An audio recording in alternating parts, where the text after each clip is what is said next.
Good evening. I am your host, Old Iron Lungs, and you are tuned into another episode of the Trench Lines. Today's episode, we will be discussing the foundation. Yes, the foundation. What is the foundation? You know, the foundation in which the building is built upon. No, we're not going to be talking about structural foundation today. Today's episode will be compassing the Rockefeller Foundation. I'm sure you've heard of them. The Rockefellers. Many jokes about these guys. You know, the jokes about, what do you think, I'm some type of Rockefeller with all that money? Well, let's dive into them a little bit. On their ethnical investing policy, which I have right here, there will be a link in the description below for those of you who would like to review this yourself. The Rockefeller Foundation was founded between 1913 and 1929 with an endowment of approximately $4 billion in today's standards. They've provided more than $22 billion towards their foundation's mission, which is promoting the well-being of humanity throughout the world. Yes. Sure.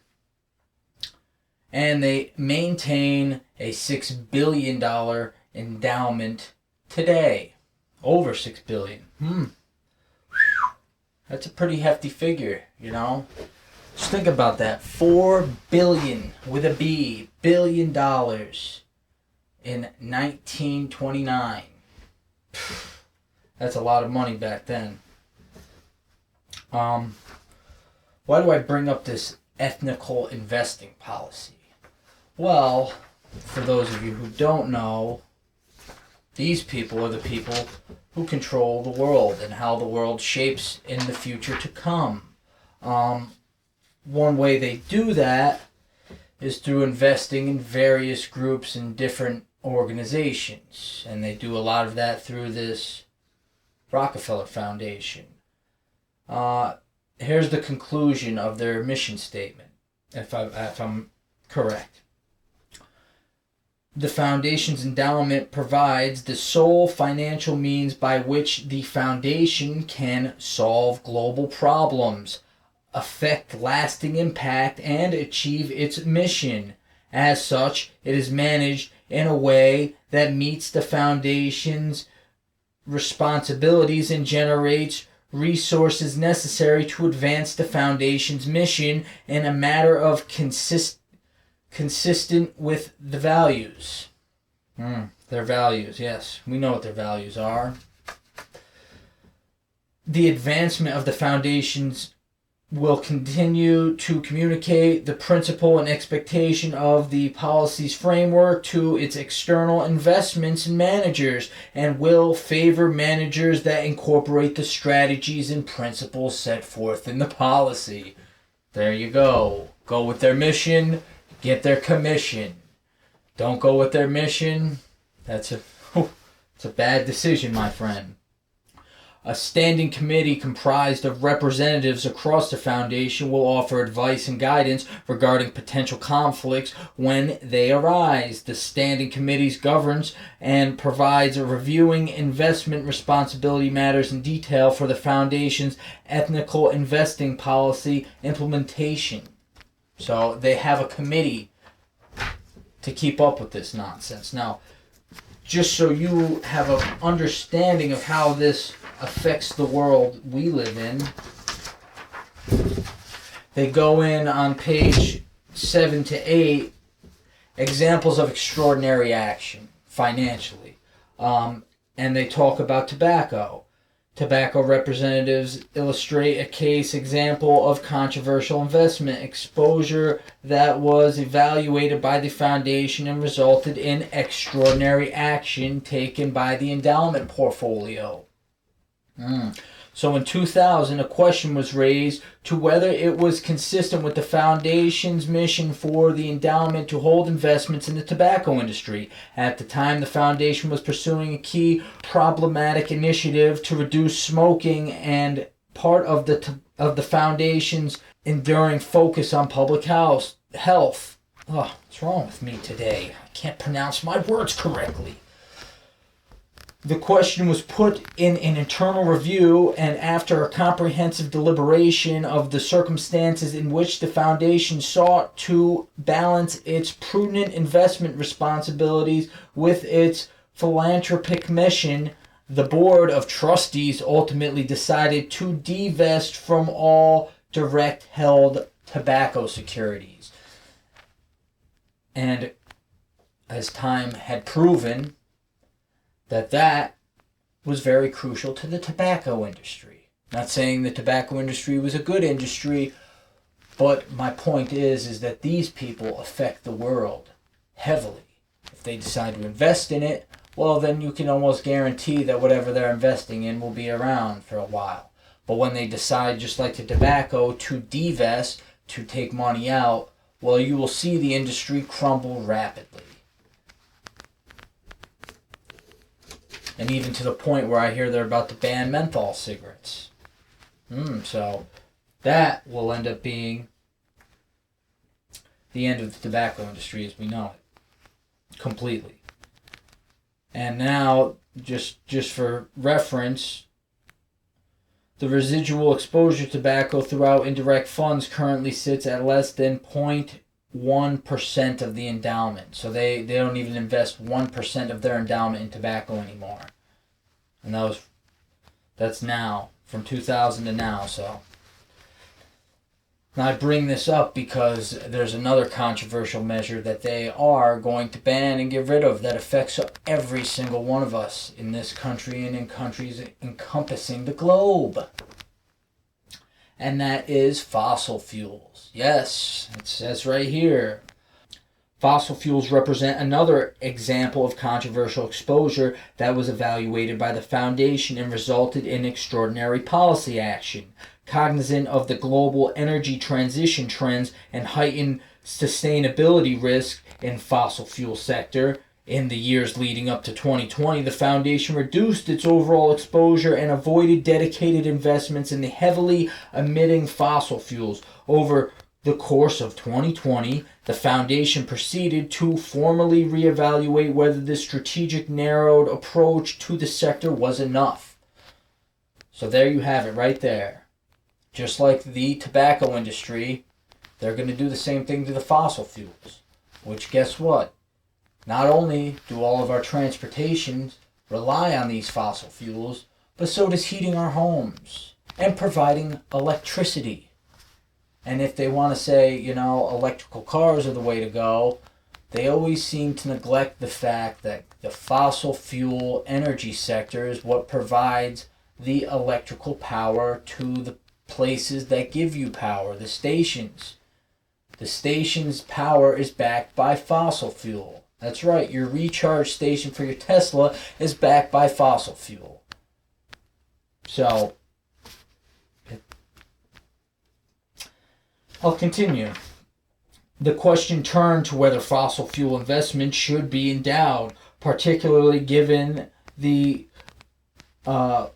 both the missions alignment and the financial considerations surrounding this exposure. The most salient of these considerations were: 1, the Foundation's scaling and problematic commitment to end energy poverty globally in climate protective ways, and innovating climate solutions more broadly, which we all know that global climate change is something that's happening very, very slowly over time. It's not something that's going to happen rapidly in 10 years. You're talking the Earth may heat up a degree or two in the next century or so. Maybe even more. There's not enough evidence to back this. You just have very, very, very wealthy people pushing this global climate change. That's what this is. And, they want America to be a zero emissions country by, 2030 or 2040? Why don't you look at the other places in the globe, like India or China? When they can get to our level, then maybe we can have an open table discussion.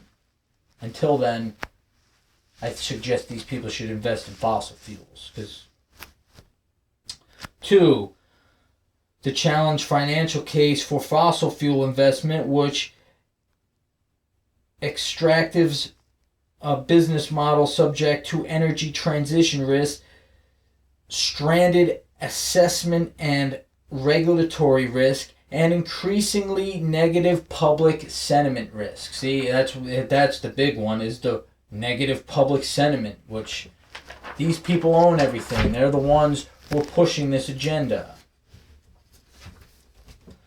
The potential cost and consequence associated with both ceasing to invest and continuing to invest in fossil fuels were carefully weighed against the assessment benefit. As a result of this evaluation, in November of 2020, the investment committee of the Board of Trustees unanimously approved of an extraordinary policy to cease direct and dedicated investments in exploration and production of fossil fuels. It is expected to be the residual exposure of below 2% in fossil fuel investment will be reduced over time to a de minimis level.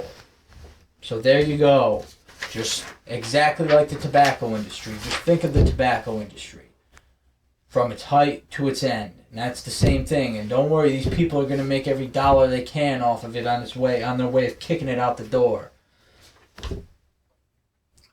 And while we're on the topic of the foundation, we're going to get into another document that they so lovingly put out on their website, which the link will be in the description below for you to read this as well.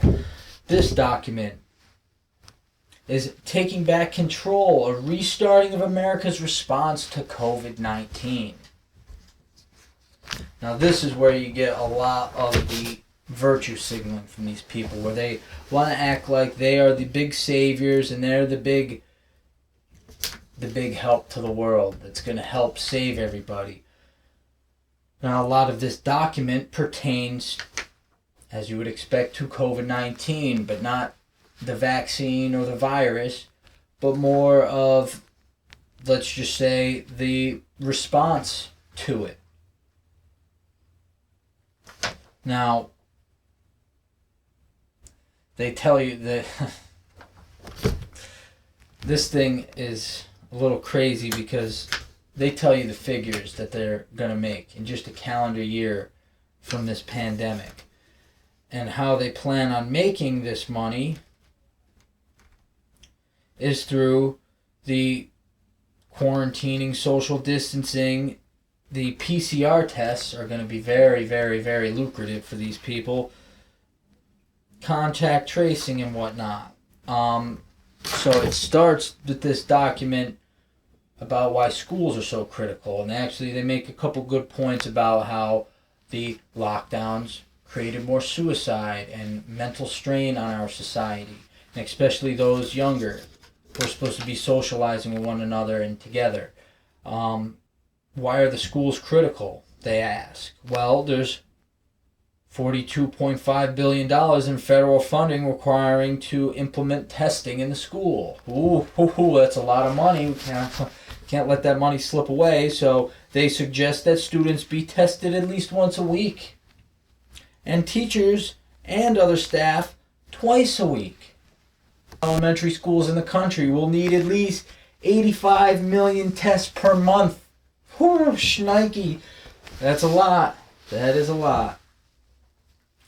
There's 18,000 middle schools in the country with more than 15 million students, and they will need approximately, that was elementary schools for the 85 million. The middle schoolers will need 70 million tests per month. And critically important, twice weekly testing for the almost 9 million teachers and staff throughout the nation. That's a lot of tests, pal. And then they tell you, they suggest you should get the PCR test. The very reliable PCR test. Now, the problem with this is they approximate 300 million COVID tests performed each month from February to June, which cost between $10 to $15 a test. And then the PPE will cost another $10 and the cost of $25 per initial pooled test. Oh, wait. Oh, hang on. I'm sorry. I'm so sorry. The actual approximate cost for everything will be $60 a test. At $300 million, or 300 million COVID tests a month. Approximated $8.5 billion a month for the rest of the school year. And that's what these people care about. Because you go through this document, which I will, and they act like they care about the kids and the education. Which they don't, because what are they pushing for education? They're pushing all that nonsense, that race theory nonsense, trying to divide and conquer the country. This is all about the investment. It's clear as day. They're putting all these numbers in here. The federal government should allocate $42.5 billion for testing alone just for this year. This in addition to the staffing, building fixes, and other supply needs. Be $116.5 billion to pay for the extra stuff. The PPE, the enhanced cleaning, and other safety measures, excluding test and building upgrades. There's even more money. This is a small investment given that economists estimate an additional $354 billion in GDP gain that would be added once caregivers return to work. Yeah, sure.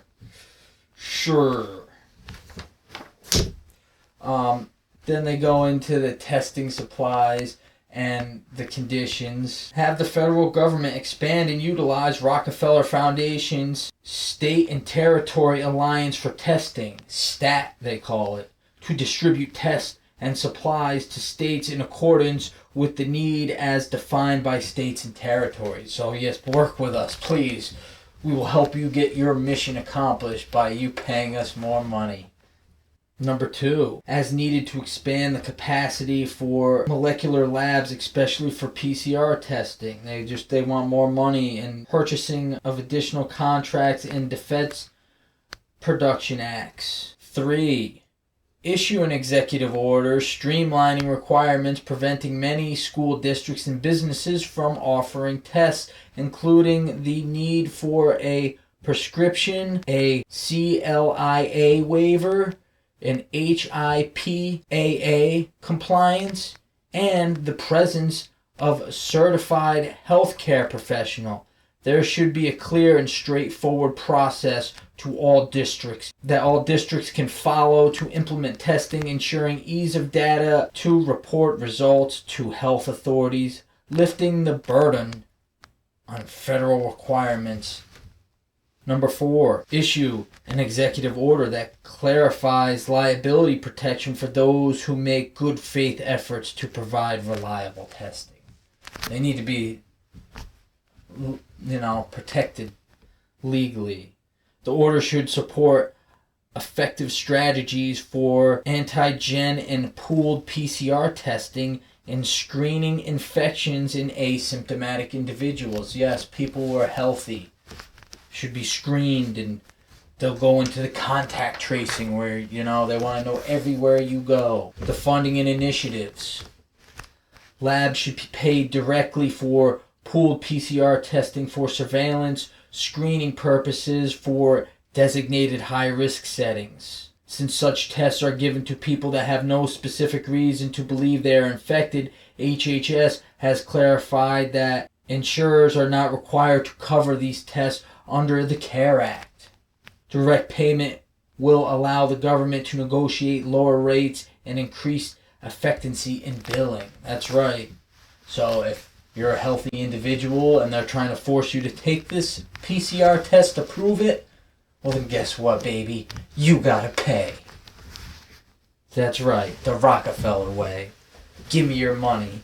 Number 2, invest in expanding the PCR labs throughout the country, building or expanding 6 to 10 very high regional labs and equipping them to ensure 24 hours or less turnaround. So that's a lot of money to be invested here, bud. Number 3, reduce or deny payments for COVID-19 tests that deliver results more than 48 hours after sampling. Note the goal for turnaround will be 24 hours. And then they go into the staffing and the teaching support. And number 2, for example, contract tracing when caseloads are high to assist in the school's COVID testing administration and support where necessary. Contract tracing along with National Guard, first responders, and others can be deployed, and additional health care workers trained if necessary to help the schools reopen. Because, if you've been in contact with that spooky virus, you better stay home or the National Guard will make sure you're there. Number 3, appointing teachers within each school to become a COVID ambassador. It will be important to train and add compensation for these teachers as leaders. So they give them more money because they're leading the way. Number 4 on the teaching and staffing, is that funding or something? Ensure that teachers are prioritized in receiving vaccines. In the second wave of vaccinations, which will occur after the nation's nursing home population and frontline care workers have gotten their dose. Interesting. Communication and public trust. 1. Offer a daily briefing on pandemic with the President's COVID-19 task force to increase the accuracy of media coverage and give media more access to the best scientific advisors that will follow their agenda. Because if you don't, you'll be silenced and shunned to the corner. Number 2, call on social media platforms to step up their responsibility for managing mis- and disinformation given their growing roles and influence for news and information. Yes, so here's the Rockefeller Foundation calling for censorship on misinformation and disinformation, which really just means information that's probably right that we disagree with, because that's usually what gets banned. It's like the guy with the tinfoil hat on the corner of the road. No one paid any attention to him when he said the world was ending. But then when he disappeared, people started questioning why he disappeared. And then one of his friends took his place and started saying the same stuff, and then he disappeared. And that's why I always say, question everything. Don't take anything at face value. You question it, do your research, understand how things work, and then you could gain a better understanding of the world around you. Plan in detail. I'm not going to read all of this line for line. I just highlighted some sections at the bottom of this page. This is page 10. Finally, the administration makes clear that antigen tests are valuable tools for proactively screening asymptomatic individuals in routine, repeated programs, and ensure that there is research and evidence generated to end widespread uncertainty about the utilities of these important instruments to stop the COVID spread. So they're talking about, the instruments that track you and trace you everywhere you go. And then when they say, you were at that shop down the store and there was a guy who had the spooky virus, so you're going to have to quarantine, bud. This happens all around the world. Look at Ontario. That place is a disaster. The government should be ashamed of themselves. They should step down and never run for public office again. Anyways, we'll continue. Asymptomatic screening work. Evidence is continuing to emerge that suggests they don't provide any statistic analysis of this. That suggests asymptomatic testing is a form of surveillance, and screening programs can be a major level of facilitating the safe reopening of schools by reducing the transmission and isolating potential affected individuals. The 30 to 60% of COVID cases are asymptomatic. Therefore, an overwhelming number of individuals may unknowingly transmit the virus. Now they go into one of their little studies, their 10-week surveillance program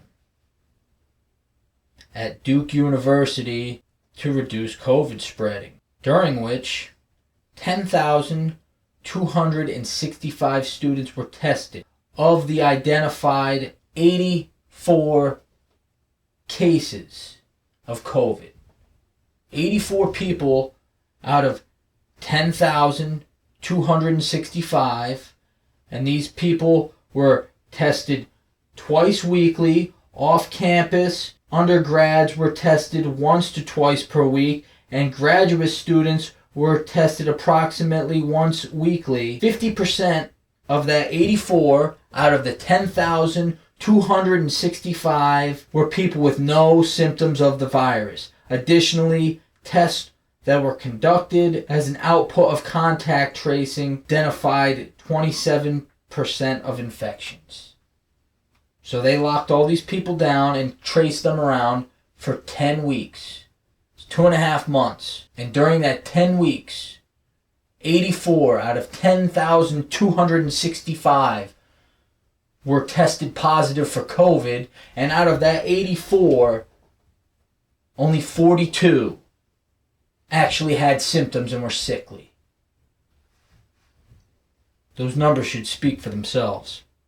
And another voluntary saliva screening testing in Illinois K8 district. I'm not going to read this whole thing, I just highlighted a point. During the first week of December, only 11 out of the 3,000 tests returned as possible clinical significance. And I bet you that 5 or 6 of those people had no symptoms or anything. It's the clown world we live in. It's clown world out there. Because people don't realize what this is all about. Money and control. Money, control. That's all. It's just simple. Simple. Which they don't even care about money that much. They own all the money. They have all the money. They just want you to have less money. That's really it's what it's about. Is you having less, them having more. Schools are vital. Blah, blah, blah, blah, blah, blah, blah, blah, blah. Then they get into the whatever. Remote learning has also been a disaster for many students, and particularly students of color, with some falling behind on their education and others suffering loneliness and anxiety and even mental illness. Well, duh. You lock people up in their homes and make them avoid society and human contact, which is good for your immune system and good for your mind and good for your soul. Then yeah, you get depressed, you get lonely, you get anxiety. Schools have long served as a refuge for dysfunctional families. With the sanctuaries closed for them, many children reach the breaking point. These problems may take years to resolve, and some students will never recover. When I'm pretty sure science, that's what you guys follow, said that children aren't at risk of this thing. Like, almost virtually, statistically, not at risk of dying from COVID. There are a very small number that have died, and God rest their soul, but there's no reason why children are masking up. There's no reason why children are socially distancing. There just isn't. We continue. More recent studies have found that infected rates in schools have been very low.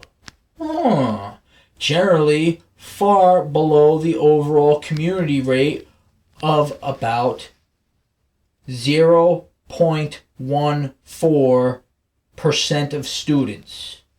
And 0.36% of teachers and staff, even in communities with intensive outbreaks.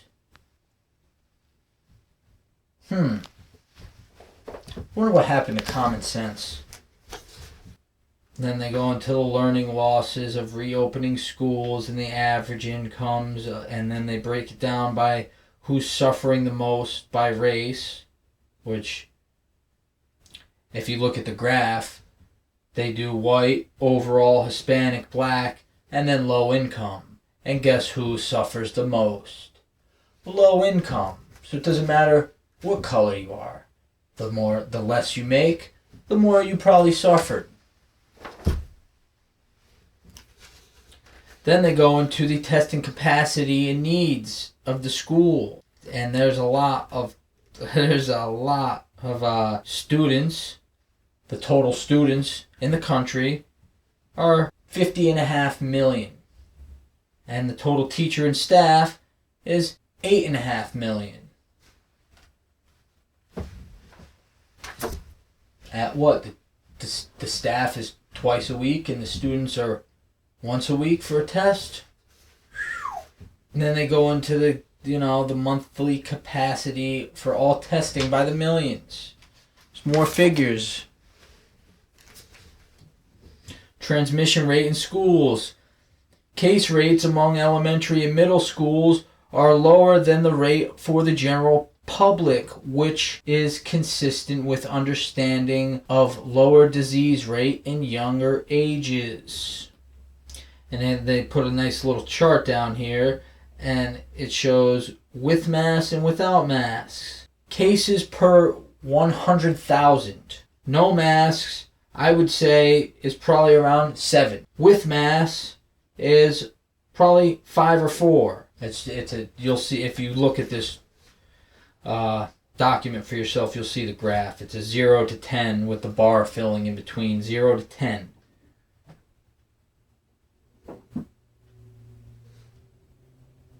So, just more madness.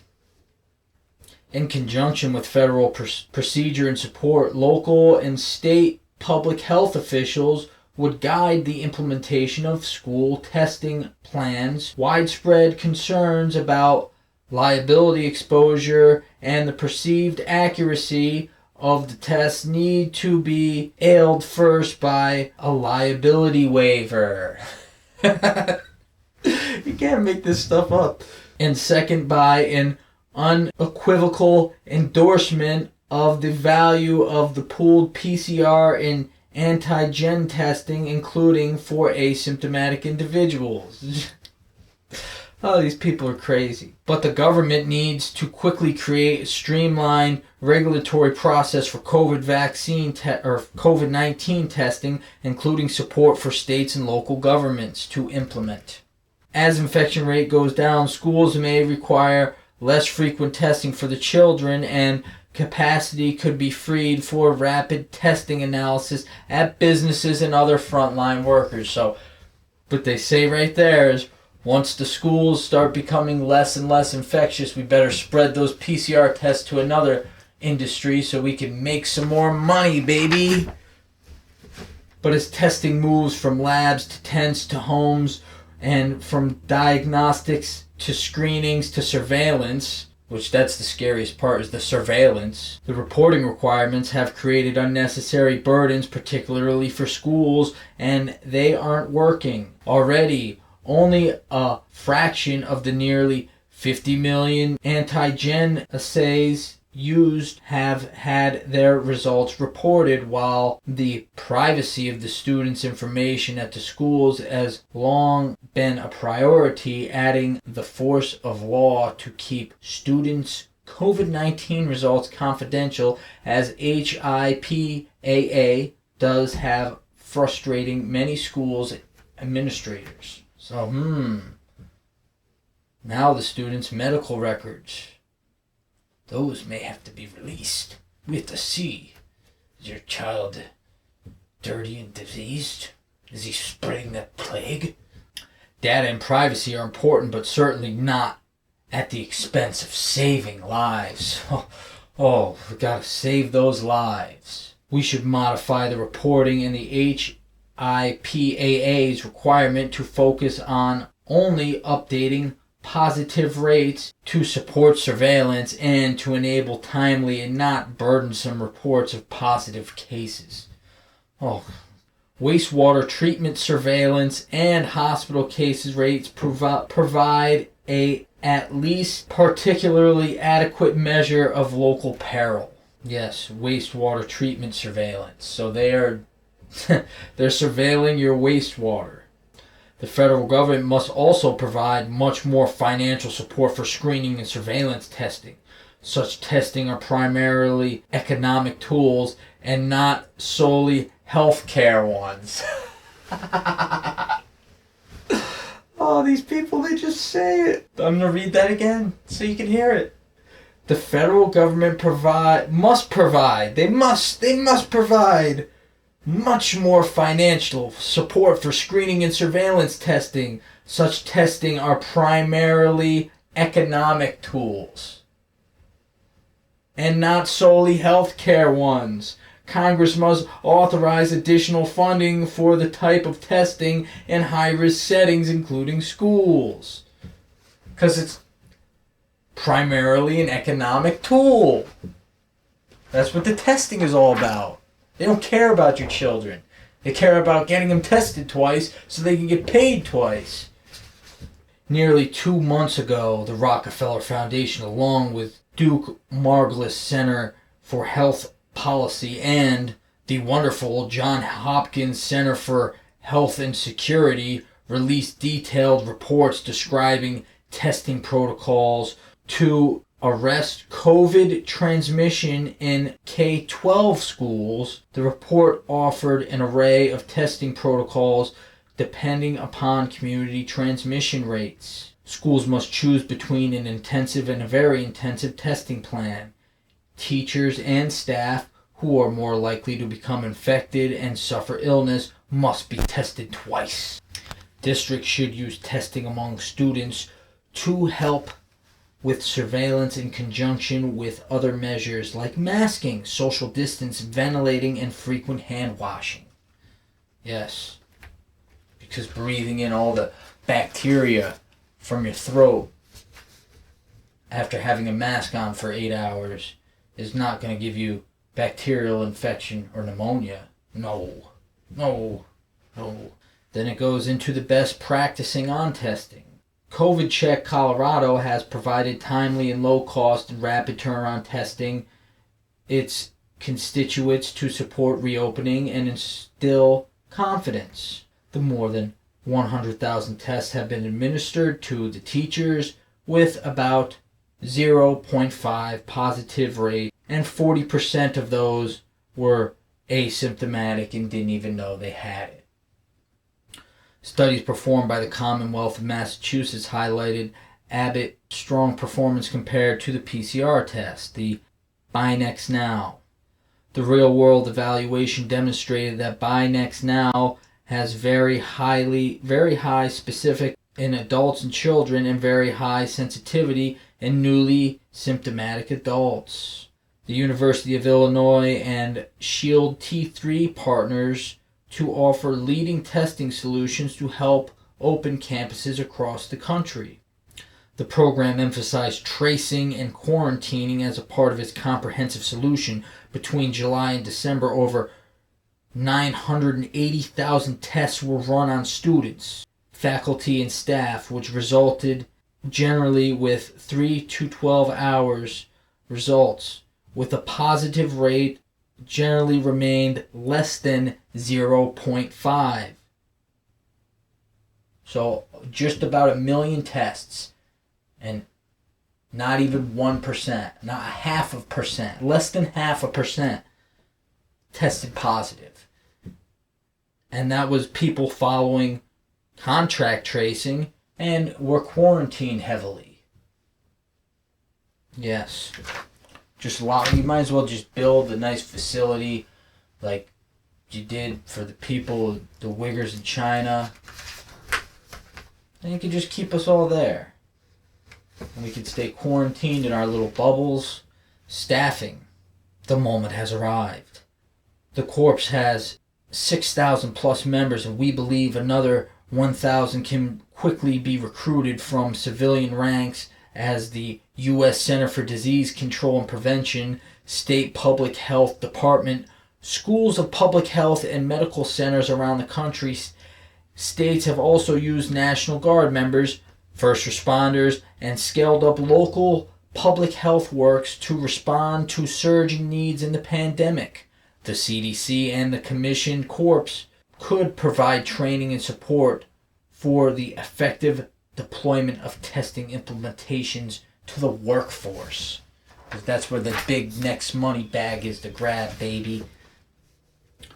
Facilities and other supplies speaks for itself. I'll just read this little part. Everyone in the school needs to be told and to actually believe that they will receive a health care package of essential supplies every other week. Social distancing must be enforced. Ventilation assessments and improvements must be made and communicated. That's right. I'm not going to read any of that mumbo jumbo. Like I said, there's a lot of nonsense in this thing. Managing disinformation and misinformation. Because they love to manage this stuff. In the void, too many Americans are consuming misleading, confusing, false, or even harmful information. Everything from the utility of masks, the science of social distancing, the safety of vaccines, and even the existence of the virus itself has been questioned by thousands, and thousands have died as a result. No, that is total lie. Thousands have died because, you ship COVID-positive patients into nursing homes, those who are vulnerable. That's why thousands have died. The demand for vaccine information, from newsrooms to tech platforms, trusted community leaders, and government leaderships. That's who needs to give this vaccine information. Research in Gallup found that only 51 to 60% of respondents said that they would get the COVID-19 vaccine if it were available today, well below the 70% threshold to achieve herd immunity, which everyone, including mainstream media, seems to neglect the fact that once you get COVID, you have natural immunity, which is probably better, I would say is better, than the vaccine. So you were probably already at herd immunity between the people who got COVID and the people who got the vaccine. But no, they don't like to point that out, because then you wouldn't be in such a rush to get the vaccine. The persuasiveness of social media makes it easy to spread inaccurate information about COVID or even create it. While the stakes as high as illness and death, newsrooms and social media platforms have responded to ensure that they are proactively working to shut down mis and disinformation and promote scientifically accurate information. No, they don't. They follow the agenda that's put forth to them, right? And they do their job. Or else they get threatened to lose the money that they make. And most people are scared. They don't want to lose their well-being. They don't want to lose that big sack of money they get paid. And it's hard to blame them. And then they go to trusted sources of information. According to a global survey of over 300,000 people, the most trusted are scientists, doctors, and health experts. 67%. Then 56% to local healthcare workers, clinics, and community organizations. And then 44% to the World Health Organization, that's run by China. 44% of people trust the Chinese-led World Health Organization. And all the way at the bottom of this list is politicians who get 2% of trust because they are liars. They lie to everybody. Even these people can't deny the fact that they live a lie. Among the important actions in building back trust, the administration should offer daily briefings on the pandemic led by the COVID task force. Today's message should consist of science, opinion that avoids scientific and academic jargon, addresses change in response efforts as the pandemic evolves, and repeats in every form available. The newsrooms. News have an outside role to play in preventing the mis and disinformation from taking root. Yes, the newsrooms that constantly lie to you and constantly have to retract what they say several months later because they lied. Yes, they are very trusted, these people. The administration should host briefings with experts on science behind public guidance and the current information landscape on how to report on the pandemic without causing harm, risks specific to communities disproportionately impacted by the pandemic, and national security concerns. Access of data during the pandemic. The Biden administration should make data from scientists and researchers easy and transparent to access and analyze. This will reinforce the administration's commitment to science and data. One mechanism can be through a national repository of planning, active and complete research in COVID-19 evidence commons, which is a new project supported by the Rockefeller Foundation, being driven by the Arizona State University. The repository should combine the data with analysis so that anyone can easily interpret and understand the information. Yes. Thank you, Rockefeller Foundation. And then it goes into the social media's responsibility. Promote harm reduced, informed by data and analysis, and guidance with action. The administration must be unafraid to continue to discuss the hard truth that mitigates measures like wearing a mask will be likely necessary for at least another year. But messaging must be accompanied with profound change in mindset amongst leaders, regulatory agencies, and scientists from large-scale actions. The time for caution, pilot programs, small studies, and intensive effort is over. We know what works. Proven strategies must be operational by existing institutions. Public health guidance must follow through with actions that Americans can now do. Guidance on testing in K-12 schools must be accompanied with a rollout of readily accessible testing in schools. And then this is the testing program stats from their state and territory allegiance for testing, which is Rockefeller funded, as they said, and it goes on to this page, which I didn't highlight anything on these pages, so I am not going over that. That's for you to find out. Then the last page is the contributors. All of the foundation is so grateful to the following people who have contributed to this report because they're going to make us so much money. All of these people. They're all here. These are all the people who are going to make a ton of money. Tons and tons of money. And you can go through and they put their sources. Because they're such wonderful people. So, the way I see it is they're going to make a killing. A killing. They're going to make so much money it's not even funny. As if they haven't made enough already, they're going to make even more. And that's what this is about, is money. The foundation is about money and power. And there's a reason why when you log on to all these foundations, they all have the same mission, the same plan, the same scope. It's almost like a copy and paste to look so virtuous, to look so righteous. In reality, it's all about money and control. And then they put it right there in their documents. You're going to make like what? Ridiculous. $88.4 billion a month in testing. This is just school testing. This isn't regular Joes and regular people who think they got the bug. This is just school testing. $60 a test. $8.4 billion a month. It's a lot of money to be made. And there's that old saying that the money points to all evils. And in this case, it certainly does. But that's the world we live in. We can only expose it one document at a time. So, on that bombshell, I hope that you grab a shovel and dig in. We ain't going anywhere. I'll see you in the next trench line.